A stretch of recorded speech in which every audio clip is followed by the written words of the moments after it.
the bread of life. Turn to 1 Corinthians 11, one of the most famous Lord's Supper scriptures. It's one of my favorites because Paul really goes into the meaning of the symbols. 1 Corinthians 11, verse 24. And when he had given thanks, he broke it and said, "Take, eat. This is my body, which is broken for you. Do this in remembrance of me."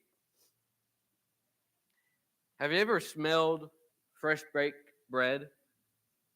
You know, it kind of brings some comforting or even satisfying feelings when we smell fresh baked bread. In the same way, Jesus offers us something so much deeper. He offers us soul-satisfying bread. For this portion of service, we're going to focus on that bread that Jesus offered and gave at the Lord's Supper and what it really means. So it's unleavened bread.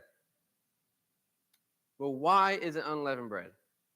You know, everything has a specific reason and a specific way that God wants us to do it. We see the over 300 Levitical laws that were given to the Old Testament people. Luckily, we don't have that many. And so there's always a reason behind everything. So we should take the same bread that Jesus did, and Jesus took the unleavened bread. But the reason he took unleavened bread is because, as I stated, he established it during the Passover. And another thing that goes on during the Passover is the day of unleavened bread, as we can see in Luke 22:7, where it says they met for the day of unleavened bread. And so during this day, you had to make sure there was no leavened bread in your house, which means the only thing available is unleavened bread. So the only bread available for Jesus to take the Lord's Supper was unleavened bread, and he did this on purpose. But what does the bread mean? We see the very first thing that Jesus did is that he broke the bread.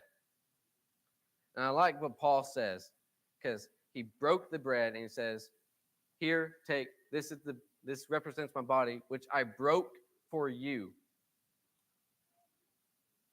Jesus broke his body on the cross for all of us. In ancient culture, bread was the core of all their meals, and it was essential for survival. And we see in John 6:35, Jesus calls himself the bread of life.